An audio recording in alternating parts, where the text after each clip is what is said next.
La corrupción, por lo general, se mueve en las sombras, ¿no? Pero a veces una filtración lo saca todo, absolutamente todo a la luz. Y bueno, la historia que vamos a desgranar hoy no arranca con una teoría académica, sino con un documento militar secreto. Uno que revela una verdad, la verdad, bastante alarmante.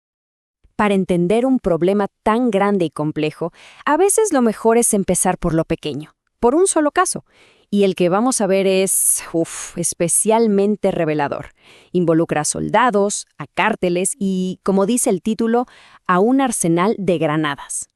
Todo arranca con esta frase que es simplemente escalofriante, sacada tal cual de un informe de inteligencia hackeado. Dice, el militar ofreció al grupo delictivo 70 granadas de fragmentación a un costo de 26,000 pesos cada una. O sea, esto no es el guión de una serie, ¿eh? Es la cruda realidad de lo que pasa dentro de las Fuerzas Armadas. Y a ver, hay que ser claros, esta información no salió de una rueda de prensa oficial, para nada. Salió de la gigantesca filtración de archivos militares que se conoció como los #SedenaLeaks. Fue como abrir una ventana de par en par a lo que de verdad pasa tras bambalinas en la defensa nacional. Los detalles que revelan estas filtraciones son de no creerse. O sea, un soldado estaba vendiendo equipo táctico, armas, granadas, desde el mismísimo campo militar número 1 en la Ciudad de México. Y no solo eso, fíjense, vendía una célula de un cártel en Tejupilco. Y para rematar, otro soldado involucrado era el guardaespaldas de un coronel al que describen como alguien a quien le gusta el dinero, la bebida y le entra todo. O sea, no es solo vender armas, es vender acceso, es vender inteligencia al crimen organizado desde el corazón del ejército. Ok, pero a ver, un soldado corrupto o incluso un par no son todo el ejército, ¿cierto? La pregunta de fondo es, ¿qué tan alto llega esto? ¿Es un problema de unos pocos o algo más sistémico? Vamos a escalar en la pirámide del poder para ver qué encontramos. Y justo aquí está la pregunta del millón. ¿Estamos hablando de un incidente aislado, de unas cuantas manzanas podridas, como se suele decir, o es esto un síntoma de algo mucho, mucho más profundo? La respuesta, claro, cambia por completo la dimensión del problema. Pues la evidencia es francamente abrumadora. Si miramos a los niveles más altos del poder en los estados, el patrón es clarísimo. Estamos viendo una muestra de 25 gobernadores implicados en un periodo de 20 años. Y los nombres, bueno, son conocidos. César Duarte en Chihuahua con acusaciones de peculado, lavado de dinero, Javier Duarte en Veracruz, igual, o Tomás Yarrington en Tamaulipas, vinculado directamente con delincuencia organizada. La lista sigue y sigue, y deja muy claro que el problema llega sin duda hasta la mismísima cima. Ok, la pregunta obvia es, ¿cómo es posible? ¿Cómo es que tantos líderes políticos pueden hacer esto y, en muchos casos, salirse con la suya? Para entenderlo, hay que ver cómo se supone que funciona el mecanismo diseñado para evitarlo, la famosa rendición de cuentas. La rendición de cuentas puede sonar como un término muy académico, ¿no? Pero en realidad, como lo explica el politólogo Andreas Schedler, se puede resumir en dos partes muy sencillas pero superpoderosas. Son la base de cualquier democracia que funcione. A ver, pensémoslo así. La primera parte es la responsabilidad, o sea que los funcionarios tienen el deber de informar y justificar lo que hacen. Tienen que dar la cara y explicar sus decisiones. Pero, ¿de qué sirve una explicación si no pasa nada más? Ahí entra la segunda parte, la aplicación. Y esto es clave. Es la capacidad real de imponer sanciones, de castigar a los funcionarios que violaron la ley o abusaron de su poder. Sin consecuencias, la primera parte es puro teatro.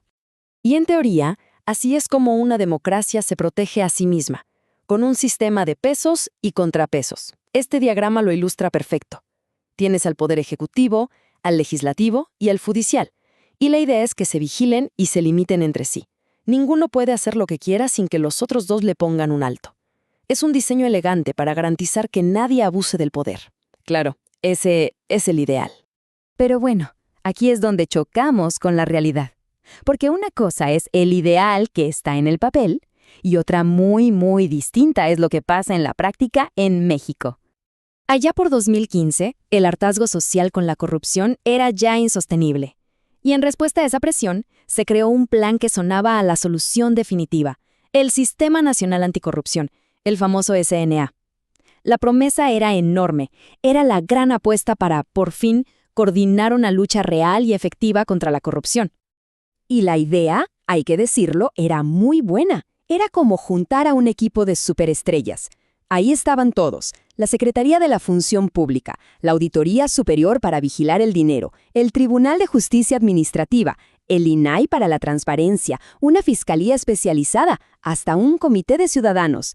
La idea era que, por primera vez, todos estos guardianes trabajaran juntos, coordinados. Pero aquí es donde la historia da un giro trágico. Ese sistema, que se diseñó para ser una máquina perfectamente engrasada contra la corrupción, no es que haya fallado por accidente, no, ha sido paralizado, sistemáticamente, desmantelado pieza por pieza, desde adentro. ¿Y cómo se hace eso? ¿Cómo se neutraliza un sistema tan complejo? Pues es más fácil de lo que parece. Dejas los puestos clave vacíos por años. Ahogas con recortes de presupuesto a las piezas más importantes, como el INAI, que era el corazón de la transparencia. Le quitas todo el apoyo político. Y al final, te queda una maquinaria impresionante, sí, pero que solo existe en el papel, completamente inoperante. Y el resultado de toda esta parálisis se puede resumir en una sola cifra, una cifra que hiela la sangre: más del 90%. Esa es la tasa de impunidad que se estima en México. Pensemos lo que significa: que más de 9 de cada 10 delitos, incluyendo los de corrupción que hemos estado viendo, simplemente quedan sin castigo. Y esto, inevitablemente, nos lleva a la consecuencia final. ¿Qué pasa cuando un sistema de rendición de cuentas simplemente deja de funcionar?